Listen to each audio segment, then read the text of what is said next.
Hi student, today I will explain quantum numbers in atomic structure lesson from first year syllabus. Okay, third question bullet నుంచి third question. How are the quantum numbers n, l and ml arrived at? అసలు ఈ quantum numbers అంటే ఏంటి, NL ML values అవి ఏంటో చూద్దాము. Explain the significance of these quantum numbers, వీటి యొక్క ఇంపార్టెన్స్ ఏంటి, ఈ క్వాంటమ్ నంబర్స్ యొక్క ఇంపార్టెన్స్ ఏంటి అనేది చూద్దాం. సింపుల్గా క్వాంటమ్ నంబర్స్ ఏంటంటే ఎలక్ట్రాన్ యొక్క ఇన్ఫర్మేషన్ తెలియజేస్తాయి. యాటమ్ తీసుకున్నప్పుడు ఏ మ్యాటర్ తీసుకున్నా కానీ యూనివర్స్లో అవన్నీ కూడా యాటమ్ చేత కన్స్ట్రక్ట్ అయి ఉంటాయి. ఈ యాటమ్స్లో ఎలక్ట్రాన్స్, ప్రోటాన్స్, న్యూట్రాన్స్ ఉంటాయి. ప్రోటాన్స్, న్యూట్రాన్స్ న్యూక్లియస్లో ఉంటే ఎలక్ట్రాన్స్ ఏమో న్యూక్లియస్ చుట్టూ ఉంటాయి. అయితే ఎలక్ట్రాన్ గురించినటువంటి ఇన్ఫర్మేషన్ ఇచ్చేవే ఈ క్వాంటమ్ నంబర్స్. సింపుల్గా చదువుతూ ఎక్స్ప్లెయిన్ చేస్తాను. A set of numbers used to provide a complete description of an electron, అంటే ఎలక్ట్రాన్ గురించినటువంటి సమాచారాన్ని, కంప్లీట్ ఇన్ఫర్మేషన్ ఇచ్చేవే ఈ క్వాంటమ్ నంబర్స్ అని అర్థం. In an atom are called quantum numbers. Quantum mechanics నుంచి వీటిని డిరైవ్ చేశారు ఈ నంబర్స్ని, కాబట్టి వీటిని క్వాంటమ్ నంబర్స్ అంటారు. ఈ నంబర్స్ని ఎలా డినోట్ చేస్తారంటే ఎన్, ఎల్ అండ్ ఎం. ఇవి ష్రోడింగర్ అనే ఒక వేవ్ ఈక్వేషన్ ఉంది, దాని గురించి నేను ఇక్కడ ఎక్స్ప్లెయిన్ చేయట్లేదు, మళ్ళీ ఇంకా ఎక్కువ అయిపోతుంది అది. సో ఆ ఈక్వేషన్ నుంచి ఈ క్వాంటమ్ నంబర్స్ని డిరైవ్ చేశారు. సింపుల్గా క్వాంటమ్ నంబర్స్ అనేవి ఎలక్ట్రానిక్ ఇన్ఫర్మేషన్ తెలియజేస్తాయి, అది గుర్తుంచుకోవాలి మీరు. లేదా ఈ మ్యాటర్ అంతా మీరు రాయలేకపోతే quantum numbers give the information about the electron in atom అని సింపుల్గా రాస్తే సరిపోదు. These are N, L and ML.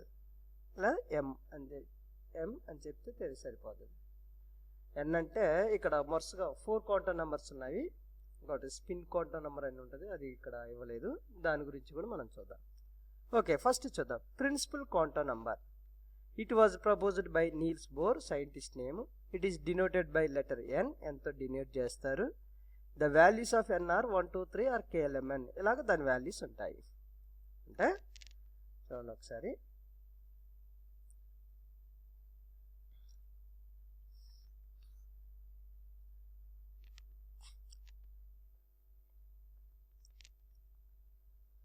ఇక్కడ ఒక యాటమ్ తీసుకుంటే, యాటమ్ న్యూక్లియస్ అనుకుంటే, న్యూక్లియస్ చుట్టూ ఆర్బిట్స్ ఉంటాయి కదా. ఇది ఫస్ట్ ఆర్బిట్,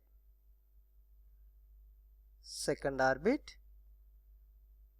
ఇది ట్యాబ్ మీదకి వేస్తున్నా కానీ కాబట్టి రౌండ్గా రావట్లేదు, ఇది థర్డ్ ఆర్బిట్. అలాగ ఆర్బిట్స్ ఉంటాయి. ఇది ఎన్ ఈక్వల్ టు 1, ఇది ఎన్ ఈక్వల్ టు 2, ఇది ఎన్ ఈక్వల్ టు 3. ఇవి ఆర్బిట్ నంబర్స్. దీన్నే కే, దీన్ని ఎల్, దీన్ని ఎం, ఆ తర్వాత ఇంకోటి ఉంటే దాన్ని ఇలా తీసుకుంటే దీన్ని ఎన్ అని క్యాపిటల్ ఎంతో చూపిస్తారు. సో ఈ ఆర్బిట్స్ని తెలియజేసేదే ప్రిన్సిపల్ క్వాంటమ్ నంబర్. ఇది first orbit, second orbit, third orbit, fourth orbit కాదు, వీటిని కేఎల్ఎంఎన్తో కూడా రిప్రజెంట్ చేస్తారు. ఆల్రెడీ నేను దీని ముందున్నటువంటి బోర్స్ పాస్టులేట్లో దీన్ని ఎక్స్ప్లెయిన్ చేశాను. సో ఈ ఆర్బిట్స్ని తెలియజేసేది ప్రిన్సిపల్ క్వాంటమ్ నెంబర్. వీటిని 1, 2, 3 అనే వాటితో డినోట్ చేస్తారు, ఈ నెంబర్స్తో, లేదా కేఎల్ఎంఎన్తో డినోట్ చేస్తారు. అది ఇక్కడ ఇచ్చినటువంటి పాయింట్. ఫోర్త్ పాయింట్ సిగ్నిఫికెన్స్, అంటే వాటి యొక్క importance. It describe the size and energy of main orbit. అంతే కదా. ఇప్పుడు ఎన్ ఈక్వల్ టు 1 అంటే సైజు ఇక్కడతో ఉండిపోద్ది. ఎన్ ఈక్వల్ టు 2 అయిందనుకో అంటే సైజ్ ఇంక్రీజ్ అవుతుంది. ఎన్ ఈక్వల్ టు 3 అంటే సైజ్ ఇంక్రీజ్, అంటే ఎన్ వాల్యూ ఇంక్రీజ్ అయ్యే కొద్దిగా సైజ్ ఏమవుతుంది, ఇంక్రీజ్ అవుతుంది. యాటమ్ యొక్క సైజ్ అనేది ఇంక్రీజ్ అవుతుంది. అదే అనమాట, ఇట్ డిస్క్రైబ్స్ ద సైజ్. అంటే ఎనర్జీ కూడా ఇంక్రీజ్ అవుతుంటుంది. ఈ ఆర్బిట్ ఇంక్రీజ్ అయ్యే కొద్దిగా ఎనర్జీ కూడా ఇంక్రీజ్ అవుతూ ఉంటుంది. అంటే ఇక్కడున్న ఎలక్ట్రాన్ కంటే లాస్ట్ సెల్లో, ఈ సెల్లో ఉన్నటువంటి లేదా ఈ ఆర్బిట్లో ఉన్నటువంటి ఎలక్ట్రాన్కి ఎక్కువ ఎనర్జీ ఉంటుందని సింపుల్గా. ఓకే, తర్వాత సెకండ్ క్వాంటమ్ నంబర్, అది ఎజిముథైల్ క్వాంటమ్ నంబర్ అంటారు. Okay, azimuthal quantum number. It was proposed by Sommerfeld. Scientist name. ఇది ఎవరు ప్రపోజ్ చేశారంటే scientist name Sommerfeld. Denoted by, దీన్ని ఎల్తో సూచిస్తారు. డినోటెడ్ బై లెటర్ ఎల్తో సూచిస్తారు. The value of LR 0, 1, 2, 3. దీని వాల్యూస్ ఇలా ఉంటాయి. It describes the shape of the orbital. ఇది షేప్ని తెలియజేస్తుంది, ఆర్బిటాల్ యొక్క షేప్ని తెలియజేస్తుంది. అంటే చూద్దాం, నెక్స్ట్ పేజీకి వెళ్దాం మనం. ఓకే, సింపుల్గా ఎజిముథైల్ క్వాంటమ్ నెంబర్ అనేది ఆర్బిటాల్స్ని వాటి యొక్క షేప్ని తెలియజేస్తుంది. SPDF ఆర్బిటాల్స్ ఉన్నాయి కదా, వాటిని గురించి తెలియజేసేదే ఎజిముథైల్ క్వాంటమ్ నెంబర్. అంటే ఇది ఎలాగంటే, ఇప్పుడు ఎగ్జాంపుల్ తీసుకుందాము.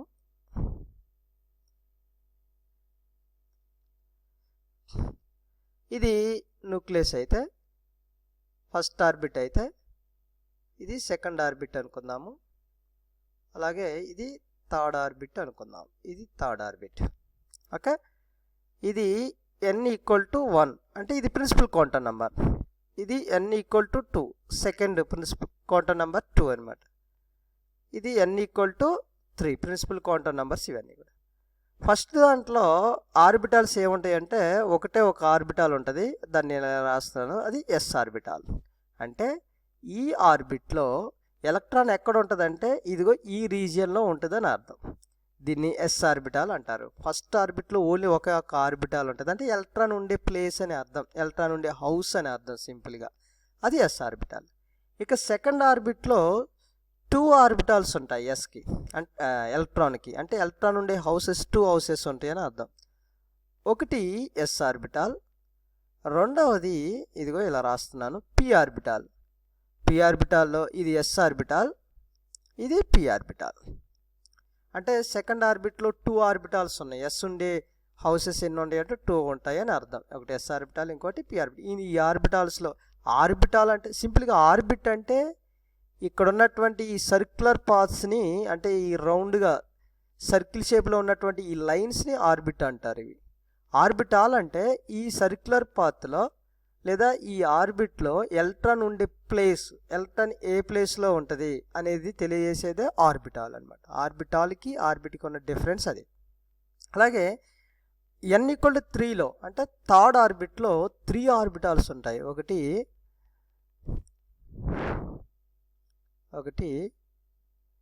s ఆర్బిటాల్ ఉంటుంది, ఇది s ఆర్బిటాల్. ఇంకోటి p ఆర్బిటాల్ ఉంటుంది, ఇది p ఆర్బిటాల్. ఇంకోటి d ఆర్బిటాల్ ఉంటుంది, ఇది d ఆర్బిటాల్. అంటే థర్డ్లో 3 ఆర్బిటాల్స్ ఉంటాయి SPD. అంటే ఇవి L వాల్యూస్. ఇప్పుడు ఎజిముథైల్ క్వాంటమ్ నెంబర్ ఈ ఆర్బిట్స్ని తెలియజేసేదేమో ప్రిన్సిపల్ క్వాంటమ్ నెంబర్, ఆ ఆర్బిట్లో ఉన్నటువంటి ఆర్బిటాల్స్ని తెలియజేసేది ఎజిముథైల్ క్వాంటమ్ నెంబర్. దాన్ని ఎల్తో డినోట్ చేస్తారు. దాని వాల్యూస్ ఎక్కడి నుంచి ఉంటాయి? ఇప్పుడు n వాల్యూ 1 అనుకో, s వాల్యూ ఎజిముథైల్ క్వాంటమ్ నెంబర్ కూడా అంటే l వాల్యూ కూడా ఒకటే ఉంది. n వాల్యూ 2 అయితే l వాల్యూస్ కూడా 2 ఉన్నాయి, ఒకటి s ఇంకోటి p. అంటే ఎక్కడి నుంచి ఎక్కడి వరకు ఉంటాయి అంటే l వాల్యూస్ చెప్పాడు కదా ఇందాక. l వాల్యూస్ అనేవి 0 నుంచి స్టార్ట్ అవుతాయి. ఇలా ఎక్కడి వరకు ఉంటాయి? n-1 వరకు ఉంటాయి. సపోజ్ n వాల్యూ 2 అనుకో, అంటే ఎక్కడి నుంచి ఉంటాయి? 0 నుంచి స్టార్ట్ అయ్యి n వాల్యూ 2 అంటే లాస్ట్ నెంబర్ ఎంత? 2-1. 2-1 అంటే ఎంత అంటే 1. అంటే అక్కడ 0 నుంచి 1 ఈ 2 వాల్యూస్ ఉంటాయి. అంటే 0 అంటే s ఆర్బిటాలు, 1 అంటే p ఆర్బిటాలు చూస్తాయి. అంటే ఈ azimuthal quantum number value L values ఇక్కడ ఇచ్చాడు కదా, ఇక్కడ చూడండి. L వాల్యూ 0 అంటే మీనింగ్ ఏంటిది? ఇది s ఆర్బిటాల్ అని అర్థం.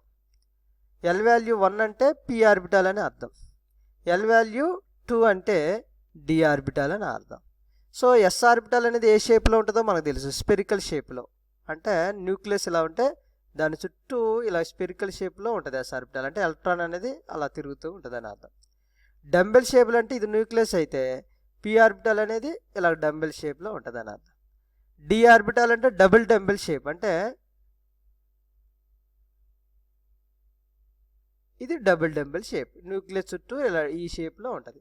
అంటే ఈ ఆర్బిటాల్స్ గురించి తెలియజేసేది సింపుల్గా ఎజిముథైల్ క్వాంటమ్ నంబర్ అదనమాట ఇక్కడ. ఓకే, సో వాల్యూస్ ఎక్కడి నుంచి ఎక్కడి వరకు ఉంటాయి అంటే ఎల్ వాల్యూస్ 0 నుంచి n- వరకు ఉంటాయి. n వాల్యూ అనేది ప్రిన్సిపల్ క్వాంటమ్ నెంబర్. ఇప్పుడు n = 3 అయింది అనుకో, ఎన్ని వాల్యూస్ ఉంటాయి దాన్ని బట్టి రాసుకోవటమే. n = సపోజ్ ఈ థర్డ్ ఆర్బిట్లో ఎన్ని ఆర్బిటాల్స్ ఉంటాయి అనేది మనం చెప్పవచ్చు. n = 3 అయితే అని అర్థం. ఇఫ్ n = 3 అయితే ఎల్ వాల్యూస్ ఎక్కడి నుంచి ఉంటాయి 0 నుంచి n-1 వరకు కదా. n అంటే 3 కాబట్టి 3 - 1 అంటే ఫస్ట్ వాల్యూ 0, 3 - 1 అంటే 2. మధ్యలో ఇంకేముంటుంది 0, 1 ఉంటుంది. అంటే 0, 1, 2 ఈ వాల్యూస్ ఉంటాయి. అంటే ఎన్ని ఉన్నాయి మొత్తం 3 ఆర్బిటాల్స్ ఉంటాయి. n = 3లో 3 ఆర్బిటాల్స్ ఉంటాయి. 3 ఆర్బిటాల్స్ ఉంటాయి. ఓకే, n = 3 అయినప్పుడు ఎల్ వాల్యూస్ 0, 1, 2 ఉంటాయి. 0 అంటే s ఆర్బిటాల్ ఉంటుందని అర్థం, 1 అంటే p ఆర్బిటాల్ ఉంటుందని, 2 అంటే d ఆర్బిటాల్ ఉంటుంది. అంటే n = 3 ఆర్బిట్లో ఎన్ని ఆర్బిటాల్స్ ఉంటాయి, s orbital, p orbital, d orbital ఉంటుందని మీనింగ్. అంటే ఆర్బిటాల్స్ గురించి ఇన్ఫర్మేషన్ ఇచ్చేదే అజిముతల్ క్వాంటమ్ నెంబర్. అది తర్వాత magnetic quantum number. Magnetic quantum number అంటే సింపుల్గా చూడండి, ఇక్కడ s ఆర్బిటాల్ సెకండ్ ఆర్బిట్ తీసుకున్నప్పుడు s ఆర్బిటాల్, p ఆర్బిటాల్ ఉంటుంది కదా. మళ్ళీ ఈ p ఆర్బిటాల్లో సబ్ ఆర్బిటాల్స్ ఉంటాయి, అవునా. px ఒకటి, py ఒకటి, pz 3 ఆర్బిటాల్స్. అంటే మీనింగ్ ఏంటి p ఆర్బిటాల్ అంటే, ఇప్పుడు న్యూక్లియస్ తీసుకున్నప్పుడు, ఇక్కడ న్యూక్లియస్ తీసుకున్నప్పుడు న్యూక్లియస్ టు x యాక్సిస్లో ఇది ఒక p ఆర్బిటాల్ అంటే దీన్ని px అన్నారు. దీనికి y యాక్సిస్లో ఇంకొక ఆర్బిటాల్ ఉంటుంది, సేమ్ ఇలాంటి ఆర్బిటాలే, అది py. అలాగే z యాక్సిస్ ఇక్కడ మనకి ప్లేన్కి పర్పెండిక్యులర్గా డైరెక్షన్లో ఉంటుంది. అయితే మనం దీన్ని ఇక్కడ ఇలా రాస్తాము, ఇలాగా. ఇక్కడ సరిగా వేయటం రాలేదు. సో px, py, pz అంటే pలోనే మళ్ళీ 3 సబ్ ఆర్బిటాల్స్ ఉంటాయి కదా. ఆ సబ్ ఆర్బిటాల్స్ తెలియజేసేదే మ్యాగ్నెటిక్ క్వాంటమ్ నెంబర్ సింపుల్గా. అలాగే d తీసుకుంటే ఇక్కడ కూడా అంతే. ఈ థర్డ్ ఆర్బిట్లో ఉన్నటువంటి p తీసుకున్నా కానీ ఇక్కడ కూడా 3 సబ్ ఆర్బిటాల్స్ ఉంటాయి. pకి sకి ఒకటే ఉంటుంది, dకి 5 ఉంటాయి, 5 సబ్ ఆర్బిటాల్స్ ఉంటాయి. చూడండి ఇక్కడ it was proposed by Lande, scientist name denoted by m, mతో డినోట్ చేస్తారు. Values of m range from -l to l అంటే l వాల్యూని బట్టి దానికి వాల్యూస్ డిసైడ్ అవుతాయి. సపోజ్ ఇప్పుడు p ఉంది, pకి l వాల్యూ ఎంత అని చూసాము మనం, 1 అని చూసాము. అప్పుడు మ్యాగ్నెటిక్ క్వాంటమ్ నెంబర్ వాల్యూస్ ఎన్ని ఉంటాయంటే 1 అయితే వాల్యూస్ ఎక్కడి నుంచి ఉండాలి, -l to +l ఇంక్లూడింగ్ 0 అన్నాడు కదా. అంటే 1 అయితే ఇక్కడ రాస్తాను చూడండి, l = 1 అయితే అప్పుడు -1 నుంచి +1 వరకు ఇంక్లూడ్ 0, ఇక 0తో కలిపి ఉంటాయి. అంటే ఇక్కడ మొత్తం ఎన్ని ఉన్నాయి 1, 2, 3 వాల్యూస్ ఉంటాయి. అంటే పీకి అన్ని 3నేగా ఉంది, అదనమాట. అంటే సబ్ ఆర్బిటాల్స్ని తెలియజేస్తాయి. ఇప్పుడు డి చూస్తే, డి చూద్దాము. డి అంటే ఏంటి, ఫర్ డి ఆర్బిటాల్కి ఎల్ వాల్యూ ఎంత 2 అంతే కదా. ఇక్కడ చూసింది డీకి ఎల్ వాల్యూ 2. అప్పుడు సబ్ ఆర్బిటాల్స్ ఎన్ని ఉంటాయి అంటే మ్యాగ్నెటిక్ క్వాంటమ్ నెంబర్స్ ఎన్ని వస్తాయి చూడండి. l = 2 కాబట్టి -2 నుంచి +2 మధ్యలో ఏముంటాయి, -1 ఉంటుంది, తర్వాత 0 ఉంటుంది, తర్వాత +1 ఉంటుంది. అంటే టోటల్గా ఎన్ని వచ్చినాయి 1, 2, 3, 4, 5 వచ్చినాయి. అదనమాట 5 సబ్ ఆర్బిటాల్స్. అంటే సబ్ ఆర్బిటాల్స్ని తెలియజేసేదే magnetic quantum number. Okay,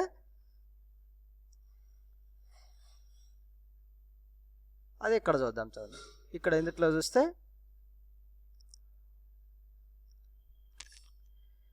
sub level yes orbital ఇక్కడ రాశాడు చూడండి.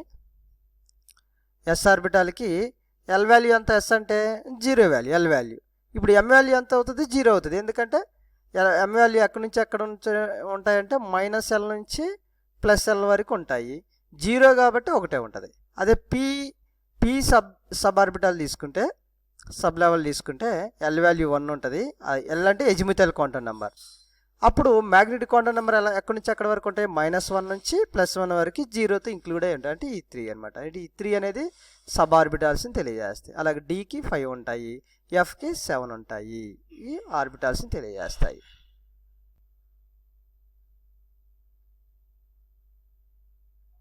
లాస్ట్ది spin quantum number. Spin quantum number అంటే ఇక్కడ చూడండి, సైంటిస్ట్ నేమ్ దాన్ని ఎస్తో డినోట్ చేస్తారు. ఇది +1 అంటే మనం బాక్స్లో వేస్తాం కదా. Okay, next